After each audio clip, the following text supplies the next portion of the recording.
with respect, why would we do that? I just want to endorse what Raf has said. We are wasting time. This is what the process is for when we go out to consultation. And that's when we're going to talk about these very issues. It seems to me that we're putting another level in when we don't need it, and I think we should just get on with it. But we have an amendment in front of us, and they are able to, people who move and second amendments are entitled to have them debated and voted on. Pauline. Just quickly, I'm concerned about the message that this is going to give out to the community. We're a new council. I think we're doing very well with credibility. I think people have responded extremely well. I'm getting very good feedback. And I think this is sending a very weird message to people that actually it's the vulnerable people that will suffer from this loss. My other suggestion is, CCT and CDC seem to be having quite a big cut of this cake. That's one question. Could it be some of it taken from there? And secondly, are there any funds in this round that have been increased for inflation? And that could be taken off? To answer your first question, Alan Bywater did talk to you before about why he was not recommending the 300,000 cut in the budget, and I'm sure he'll come back and talk to that again if you'd like him to do so. And the second question around inflation is really no. Part of the finding the 9.9 is really nibbling away at everything, and which means a lot of the funds are held the same year on year, and therefore the staff operating within it need to provide the same service within a reduced budget. And so it's there. I mean, if there was something, a secret rock I could lift, I would have told you it. There really is not. And I would reiterate too that I have brought this up at every workshop that we've had, and I think Councillor Clearwater has as well. It's just finding the way forward. If it's possible to find a way forward at this meeting, it would be good for me. But, Yanni and then Jamie. I think this is just about actually messaging as much as anything. If you read page 12 of the document that we're discussing, you'll see that it kind of doesn't make sense. It's a bit kind of hypocritical in a way, because it says grants have been reduced by 2.1 million, and then 0.54 million relates to contestable community grants. Then under the same line, it then says 3.5 million is being taken from the Capital Endowment Fund to fund $1 million of community grants, 2.5 million for projects including Sensing City and others. So you're actually putting 3.5 million into grants, and you're reducing it by 2.1. So you're actually providing an increase to some of the grants funding, but it's just, I think it's got caught up because obviously there's categories within the community grants that are being cut, and I do wonder whether one of the solutions would be to possibly make some of the 2.5 million contestable, so that and signal that this was not to be cut, community boards not to have their budgets cut through this process, and whether that kind of gets around the concern that people have. Because I do think it's just, we're taking money out of one fund to do something a little bit different, but we're still actually making that funding available for community, and I do think that's a positive thing. Yeah, I think that part of the capital from the Capital Endowment Fund was $1 million of that is to restore to the community grants what would have been removed. The 2.5 million for projects was to pick up that concept of legacy from the earthquakes, that this was, a capital endowment fund. This is not coming from rates. Sensing City is used as one of the examples there. Participatory democracy is something that, again, many of us stood on, and it is the idea that the legacy of the earthquakes will be new forms of governance, new forms of collaborative decision making, participatory budgeting, and utilising some of the new technologies, which do cost money, to leave the city with a legacy of engagement that just simply hasn't even been, it hasn't even been begun to be discussed in the rest of the country. This is a huge opportunity for Christchurch to lead the way, which was the concept of legacy that we have discussed at the different workshops that we've had on this. And I understand people's concern about where we've got to with this. And I actually think that it is unfortunate in terms of how it's characterised, because there are additions into areas of funding that wouldn't have been available under the narrow criteria of some of the funds that existed before. And so we're not seeing the total picture.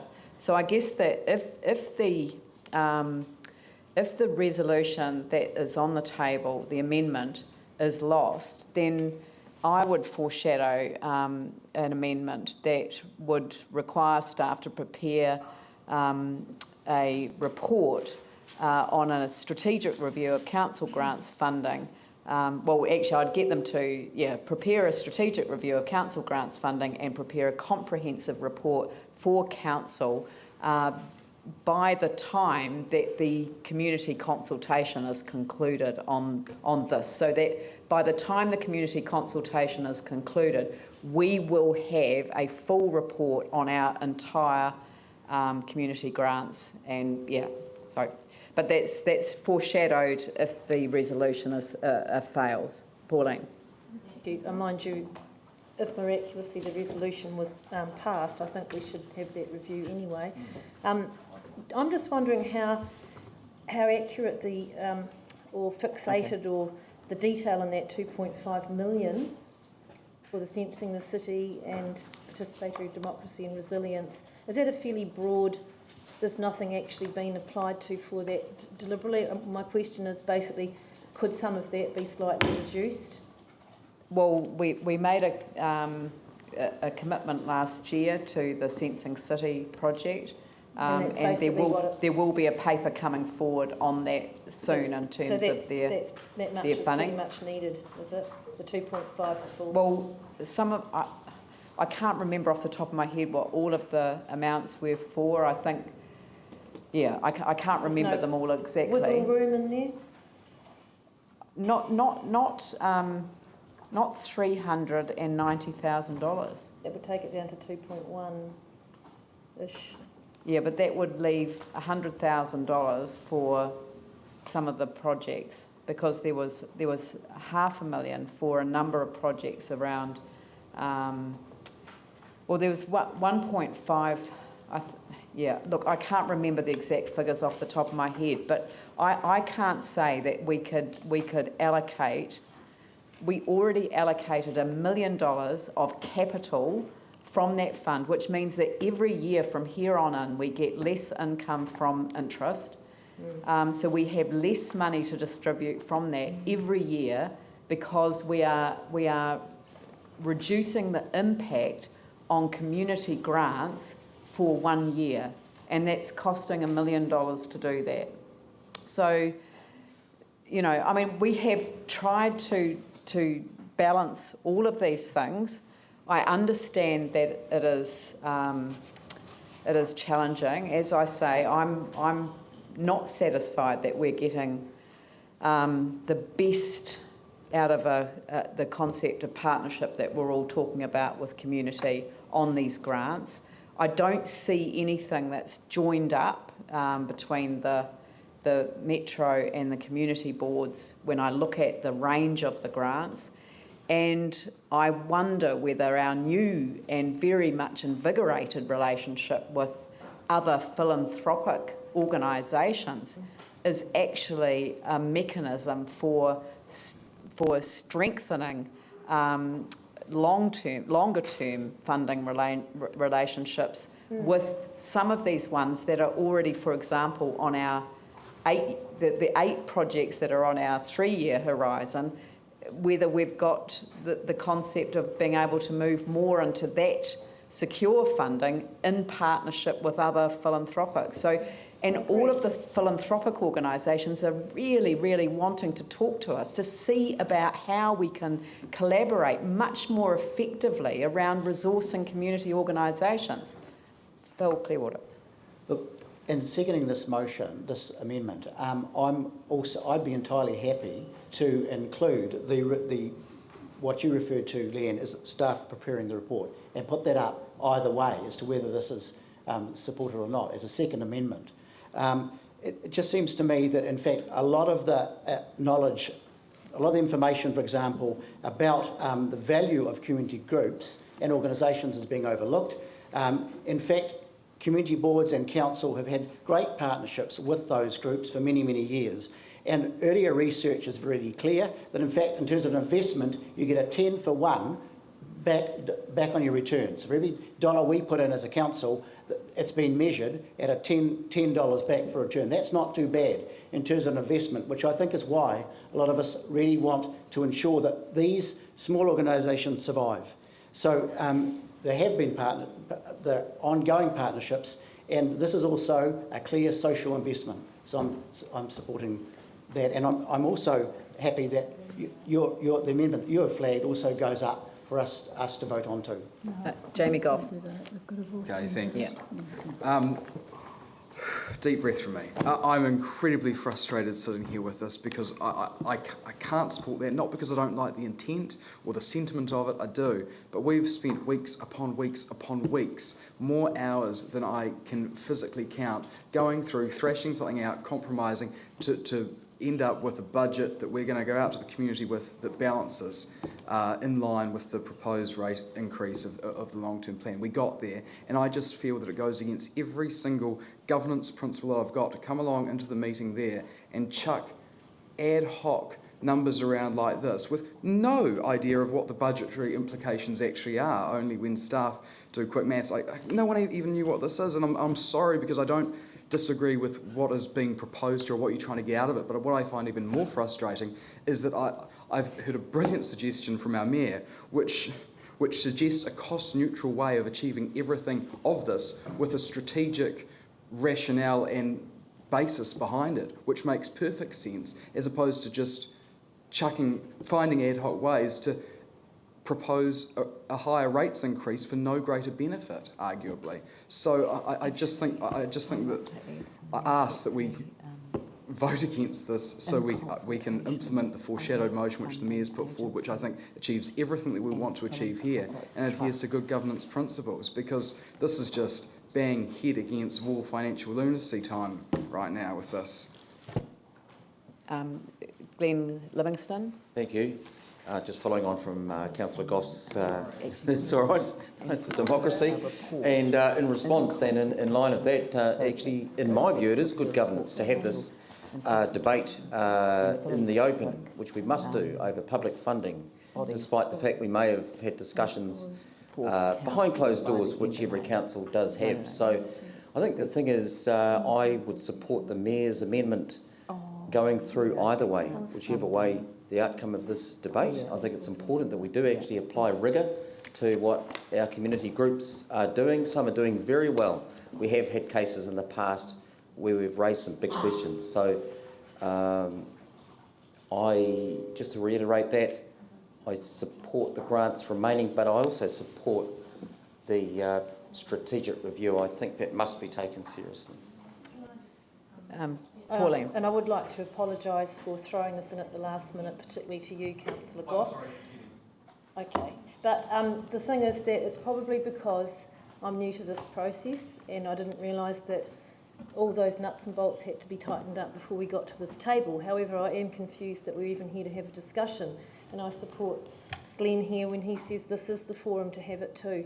And the other thing we need to keep in perspective, that we sit here in our office or in our homes or whatever and forget sometimes that this amount of money is a lot to some people, a great deal, and that's where I'm coming from. So if we can find a way forward, if it's lost, perhaps we can work with the Mayor to find out how we can pick up this $390,000, $390,000 to put back into our communities. Thank you. Right, is there any more discussion on the amendment? So I'm going to put the amendment. Sorry?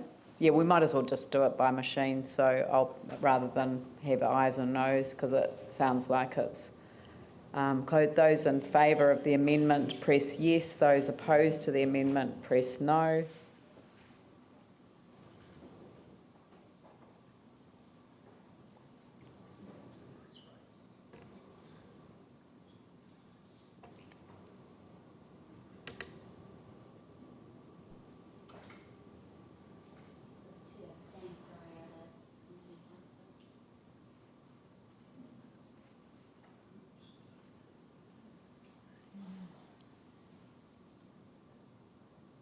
Oh, they're shown as abstain.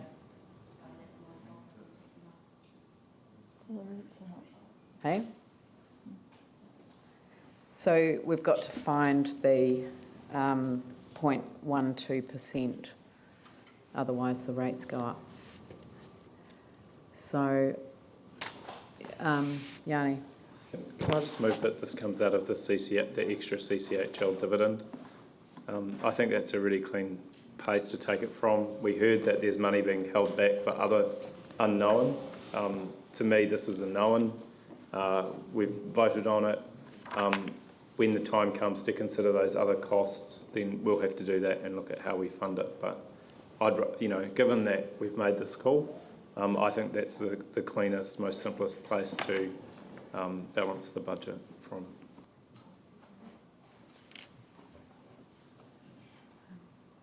Can we get some advice on that? Certainly CCHL had indicated there was surplus funds available, or that they felt they could make initial dividends over what was in the plan. That is certainly so, and it's certainly so that we don't know exactly what the other unknowns are.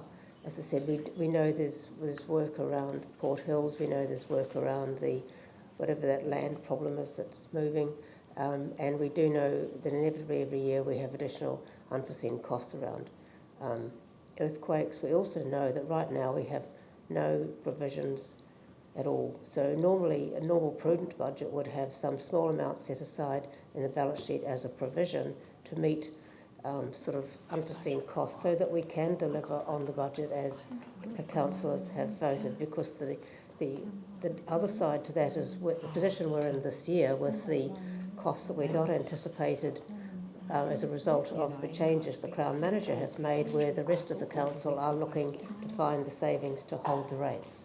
So 390, I agree, is relatively minor. It's not the 390 itself as an advisor that concerns me. It's the principle, in the sense that you do need some discipline around budgeting, but I know you all know that, and I wouldn't presume to tell you what you know. So it is there. It's the downside is that it won't be available for something else. I really can't say much other than that. And I think the advantage to doing it this way is that if you're doing the strategic review, which I also support, and I think we'd intend to do anyway, is that you actually balance the budget now while you go through this process, and then at the end of that review you may have a better idea about what the costs are, the unknown costs of those other things, and obviously when we come back to finalise the budget we can take those into account. Right, well, I'd like to move my foreshadowed amendment just as an amendment, which is that staff undertake in consultation with other funding agencies and philanthropic bodies a strategic review of council grants funding and prepare a report for council by the end of May. Well, hang on, by the end of May, is that before we... When are we hearing the submissions? April, May, and then you make your decision in June. Right. That's okay. That's okay? All right. That's okay for the decision for the annual plan. Does anyone like to second that resolution? Tim Scandrett?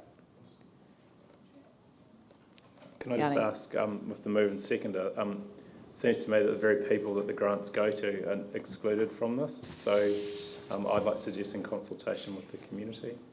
I would have thought that's pretty important. Well, The annual plan is consultation.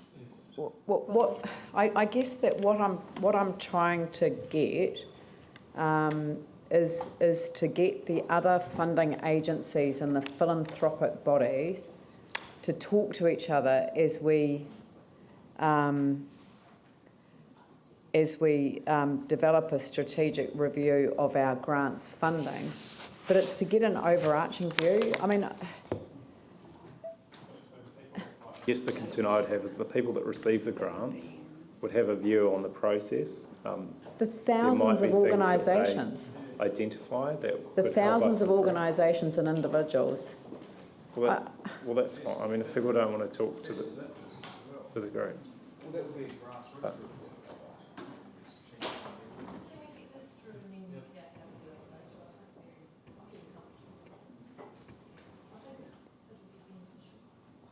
to you guys. Tim? I'm supporting this as it is. I think that we need this information. It's a good step forward, it's a solid step forward. And this information, if we're going right down to the grassroots and every single applicant for a grant, it could take some time. This is going to give us a really good overview of where we've been and where we could go. So I think this is a really good, timely situation to be in. I know. Phil? Look, I strongly support the amendment as it is. I do share Yanni's concern, though, that in a way I think there are some key organisations in our city who stand out, who've been involved for a long time, who would be able to be like the voice of a wider group of organisations in a review like this. So if there was a way of including some of those, and like Anglican Care are an example, and there are plenty of others. So We would be covered in that.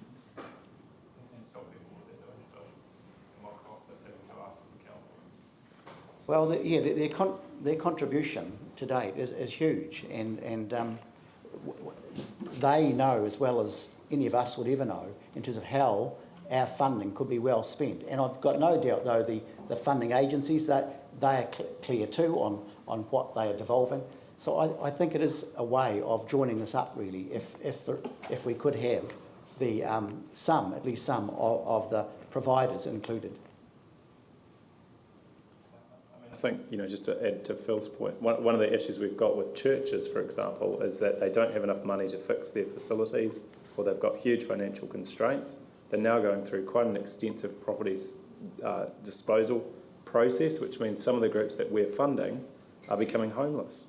So that's an increased cost that we have, that we don't seem to have any strategic discussion with those providers or those property owners around what is the best way of dealing with this, quite significant and costly emerging issue.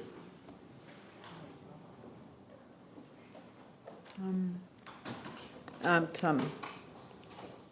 I think through this, though, the council staff know the key providers. They deal with them all the time. I think through this, and if individual councillors have specific organisations that they feel that they should be or are missed out in this, or ensure they don't want missed out in this, I'm sure they could suggest to staff that they're included in this. So why don't we undertake in consultation with major stakeholders, major community stakeholders, funding agencies and philanthropic bodies. Yep.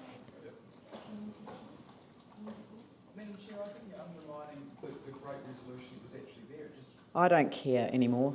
But it undoes what, and I agree, but how you had it was actually great. It's just like saying we want to undertake a high-level review at a low level. Now, the whole point of it, if you want to find out how you can actually think strategically move forward about this, is about saying, let's actually just take a step back. Where are we at? Where do we want to go? And how do we best get there? I'll guarantee you what they'll say. We want more money. And it's not going to happen in an afternoon because there are thousands upon thousands upon thousands of these organisations. Having a strategic high-level review is about exactly doing that. Yeah, major community stakeholders, though, I don't mean those that are looking to the council for funding. I'm actually talking about the sort of agencies that are being discussed there, which is, people like Anglican Care who are in the community, doing the work, probably Sports Canterbury who are, would probably meet the definition of two of them, so... And I'm applying more value now and just moving forward, so... Yeah, I'm moving on too. So, I'll put the resolution. All those in favour say aye. Aye. Those opposed say no. Carried. Right, is there any more debate on the annual plan? What? An additional resolution following the grants one, that the community grants remain at the current level of 7.2 million, and that this be funded through the CCHL dividend, increased CCHL dividend. But you can't do that. I'm sorry, but you can't do that. I just took advice at the end of the table after you said that you wanted to do that. I took advice. The advice that we've got is that the money can be found within the existing budget. We don't need that resolution. It means that something will have to give, but we just don't quite yet know what it is. Is that right? No, I don't think that's what I said. No? No. What I said is you could fund it from the CCHL dividend if you wish, because they have indicated there will be surplus funds available, but it will be obviously at the expense of something else. Right. And that we don't have a balance sheet provision at all, because all provisions have been reduced and eliminated over the past couple of years. So we're not in a position to have anything. Normally you would hope to have sort of $1 million or so that you could fall back into, that you would rely on during the year for unforeseen events. We are entering into the beginning of the financial year without any of that, is what I was saying, or that using the 390 eliminates what you could fall back into.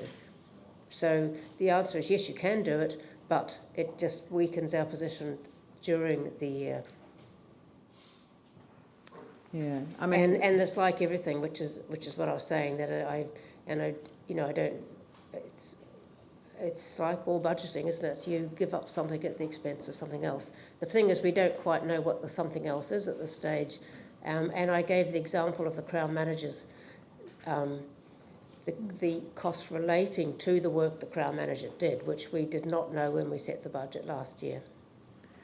yeah, I mean, the thing that I guess that I'm finding difficult to understand is what is the appropriate, I mean, do I accept the resolution then, or the amendment put up by Councillor Johansson, as a mechanism for saying where it's coming from, or what?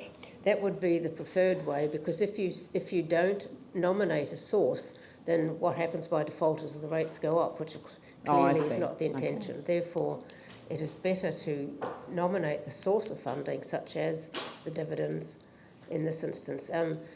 Clearly, and maybe next year, if we can have the discussions up front, we may be able to find it, except that, of course, we have had extensive workshops and briefings and really have staff feel they've eliminated all possible sources of funding.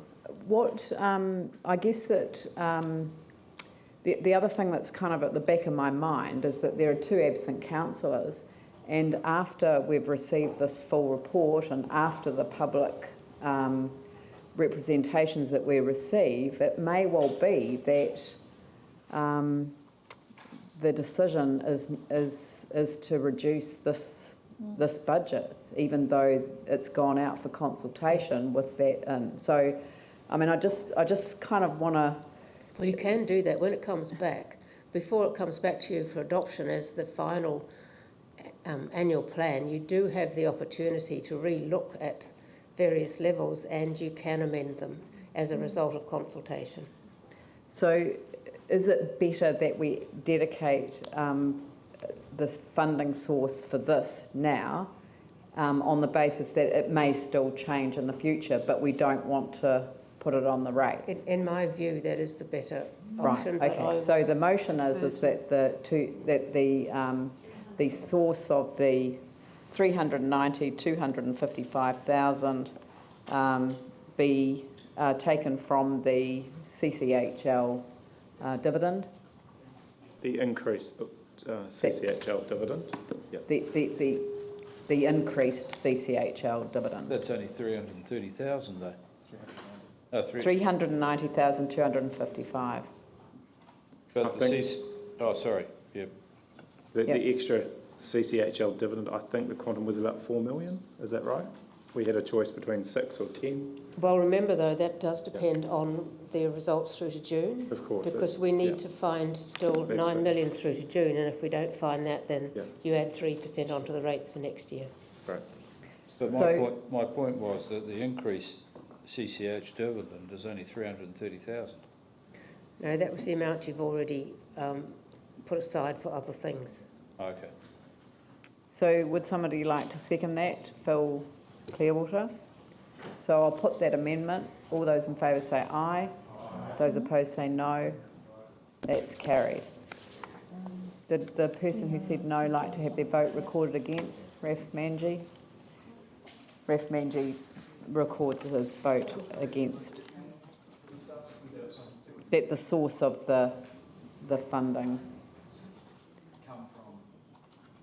be taken from the increased CCHL dividend.